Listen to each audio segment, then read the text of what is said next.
Hello, welcome again to another section in HR that is very important. It's managing compensation. And we're going to do this in two parts. So, this is part one. Our objectives are we want to learn how to formulate a strategic compensation program. We want to learn how pay is determined and how to perform a job evaluation. We're going to look at the wage curve, pay grades, and rate ranges of compensation. Learn the importance of using a compensation scorecard, and we're going to identify the major provisions of the federal laws affecting compensation. So, first of all, what is compensation? There are three main components of compensation. One is direct compensation: wages, salaries, incentives, bonuses, commission. And then there's the indirect compensation, which is the benefit program. And then finally, non-financial compensation: employee recognition programs, rewarding jobs, organizational support, work environment, and flexible work hours. So the total compensation, if you look at direct, it includes wages, salaries, commissions, bonuses, gain sharing. Indirect is going to be those times that you didn't work, like vacation, breaks, holidays. It also includes your insurance plans to include medical, dental, life insurance, possibly some pensions, and most companies offer some kind of employee services. So the compensation alignment is it starts off with a strategy. You move into a compensation design or the pay mix. You then implement the various compensation pay tools you have. You do a compensation assessment looking at government regulations and the competition in your area. What are they paying? What are they offering? And are you commensurate with those other industries? So, compensation decisions are the pay level.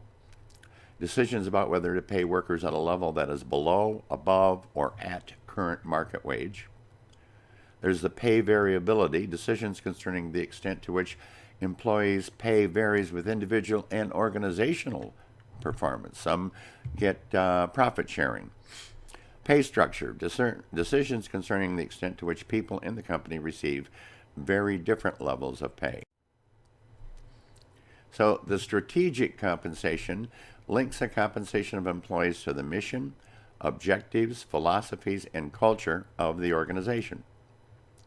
It serves to mesh the monetary payments made to employees with specific functions of the HR program in establishing a pay performance standard. And it seeks to motivate employees through that compensation program.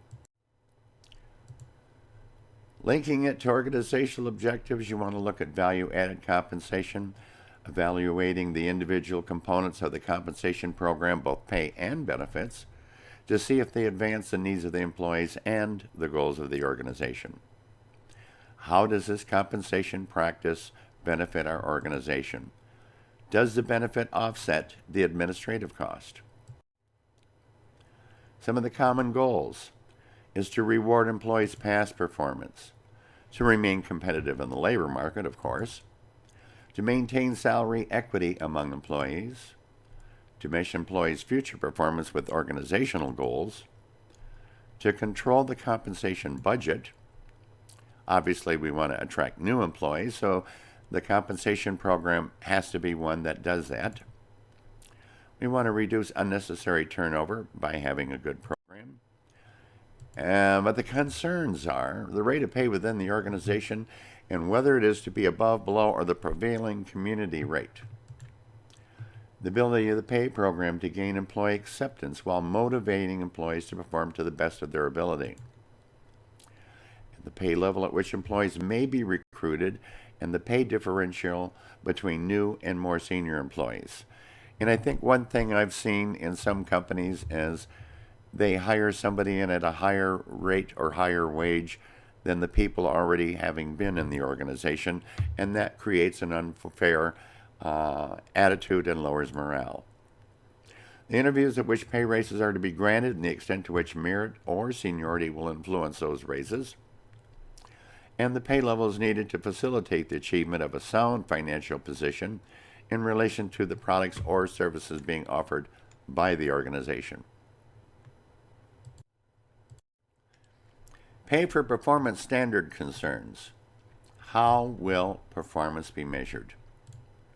How will monies be allocated for performance compensation increases? Which employees are eligible? How will payouts be made? How often will these payouts occur? How large will the payouts be? And will employees perceive the rewards they get as valued in comparison to the job they've done? Now let's take a look at pay equity. It's an employee's perception that the compensation they receive is equal to the value of the work that they felt they performed.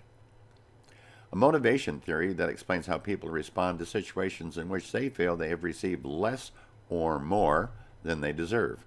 And I don't think I've seen any employees feel that they got paid more than they deserve. Individuals will form a ratio of their inputs to outcomes in their job and then compare the value of the ratio with the value of the ratio for other individuals in similar jobs. An expectancy theory is one of motivation that holds that employees should exert greater work effort if they have a reason to expect that it will result in a reward that they value. Employees also must believe that good performance is valued by their employer and it is going to result in them receiving some kind of expected reward. Pay secrecy, a big one in many companies. It's an organizational policy prohibiting employees from revealing their compensation information to other workers. However, it creates misperceptions and distrust of compensation fairness and the pay for performance standards. Arguments against the secrecy. Knowledge of base pay is the strongest predictor of pay satisfaction, which is highly associated with work engagement. And knowledge of base pay may strongly predict pay satisfaction than does the actual amount of pay received by the employees. Some of the bases for compensation would be hourly work. So if you're working for an hourly wage, that's the wage that you get for each hour you do work. Piecework, work paid according to the number of the units produced. And salary workers, those employees whose compensation is computed on the basis of weekly, bi-weekly, or monthly pay periods. And by the way, if you've ever worked for a company where they pay just once a month, it's a tough one. It's very difficult to balance your budget monthly. What is a non-exempt employee? Employees covered by the overtime provisions of the Fair Labor Standards Act, they must be paid time and a half for the regular pay of all work performed after 40 hours of work in a regular work week. An exempt employee, those are employees who are not covered in the overtime provisions of the Fair Labor Standards Act. Usually managers, supervisors, white-collar professional employees are exempted on the basis of their exercise of independent judgment and other criteria. Factors affecting the pay mix: internal factors, compensation strategy, organization, worth of the job, the employee's relative worth, and how well the employer's ability is to pay that wage. External factors are going to be conditions of the labor market. What are the area pay rates for the same job? What is the cost of living, and so forth. So the wage mix, internal factors, establishes the internal wage relationship among jobs and skill levels. Sets organization compensation policy to lead, lag, or match their competitors' pay scales. It rewards employee performance. It guides administrative decisions concerning elements of the pay system, such as overtime premium, payment periods, or short-term and long-term incentives. The worth of a job means that you're establishing the internal wage relationship among jobs and job skill levels. The employee's relative worth is rewarding the individual employee's performance based on how well they do. And the employer's ability to pay. Do they have the resources and the profits to pay employees?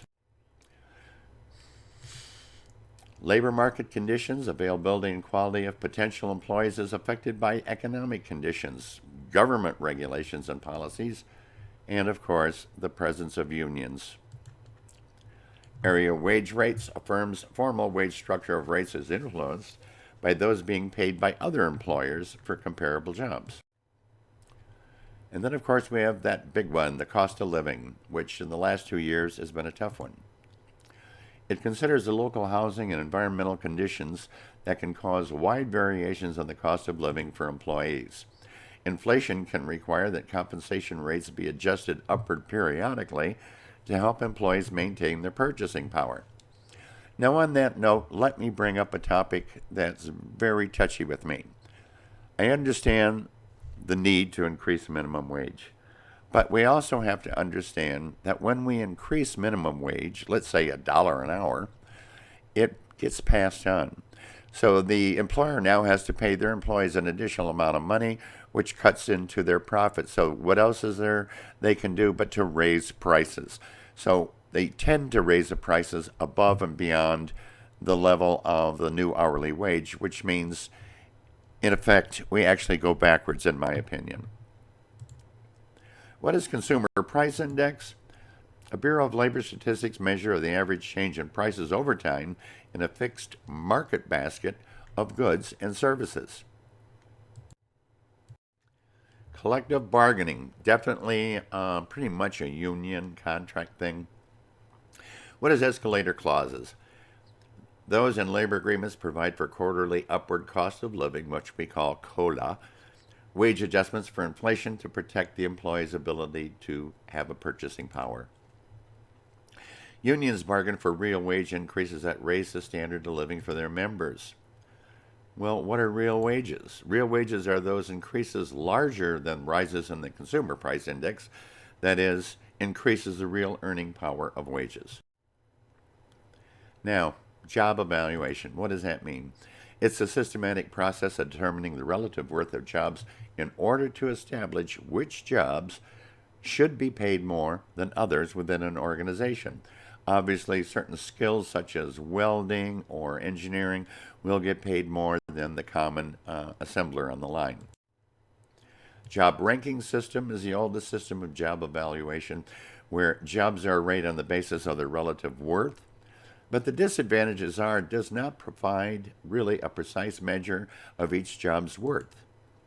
Final job rankings indicate the relative importance of jobs, not the extent of differences between jobs. And the method can be used to consider only a reasonably small number of jobs. The job classification system is one of job evaluation in which jobs are classified and grouped according to a series of predetermined wage grades. Successive grades require increasing amounts of job responsibility, skill, their knowledge, ability, or other factors that make them unique selected to compare jobs. There's also what they call the point system. It's a quantitative job evaluation procedure that determines the relative value of a job by the total points assigned to it. We'll see an example in a minute here. It permits jobs to be evaluated quantitatively on the basis of factors or elements or compensable factors that constitute the job. Work valuation. It's a job evaluation system that seeks to measure a job's worth through its value to the organization. Jobs are to be valued relative to financial, operational, or customer service objectives of the organization. It considers that work should be valued relative to the business goals of the organization rather than by an internally applied point factor job evaluation system. How about what's called the Hay profile method? It's a job evaluation technique using three factors: knowledge, mental activity, and accountability, and they use this to evaluate executive and managerial positions. The wage and salary survey is used to utilize a survey of the wages paid to employees of other employers in the surveying organization's relative labor market. Like, let's say, in the area of Cincinnati, Ohio, what are the other companies paying? It helps maintain internal and external pay equity for employees. And you can do this by collecting survey data. Some of the outside sources are from the Bureau of Labor Statistics, some state and local wage surveys. You can do online survey data. But the problems with the surveys are They're not always compatible with the user's jobs, and the user cannot specify which specific data to collect. Conducting employer-initiated surveys, you look at the key jobs, determine the relative labor market, select other organizations who make comparable products, decide on information to collect, wages, benefits, pay policies, compile all that data that you receive, determine a wage structure and benefits to pay, and you might be following what's called the wage curve. It's a curve in a scattergram representing the relationships between the relative worth of jobs and wage rates. And it looks something like this. The wage rates are on the left side, showing the amount per hour, and on the right side is the point value of the jobs. And you can see that the more important the value of the job is, the higher the pay scale. Pay grades are groups of jobs within a particular class that are paid the same rate. Rate ranges are a range of rates for each pay grade that may be the same for each grade or proportionately greater for each successive grade. Have you heard of the term red circle rates? It's payment rates above the maximum of the pay range. Competence-based pay is compensation for the different skills or increased knowledge employees possess rather than for the job they hold in a designated job category. Greater productivity, increased employee learning and commitment to work, improved staffing flexibility to meet production and service demands, and the reduced effects of absenteeism and turnover. A compensation assessment is basically assessing the effectiveness of your compensation scale, as it's vitally important to linking compensation with your strategy. It measures help the company detect potential compensation problems, make compensation decisions more transparent, and improve the alignment of compensation decisions within organizational objectives. So now take a look at something that I was kind of alluding to earlier, and it's called a compensation scorecard. The compensation scorecard collects and displays the results of all the measures that a company uses to monitor and compare compensation among their internal departments or units. The scorecard creates a comparative tool within the organization that can reinforce desired outcomes that are unique to the company's strategy. And it kind of looks like this. You can see the functions on the side are marketing, R&D, production, sales, customer service. What is their average performance rating? Their merit increase, 4% is the budget. The grade inflation, the comp ratio, and the annual incentive percent of target.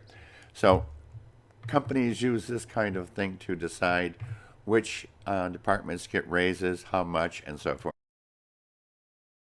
Government regulations of compensation. The Davis-Bacon Act in 1931 required minimum wage, prevailing wage rates, 1.5 overtime premium payments by federal contractors. The Walsh-Healey Act of 1936 required overtime payments after 8 daily or 40 regular work hours for workers on any federal contract.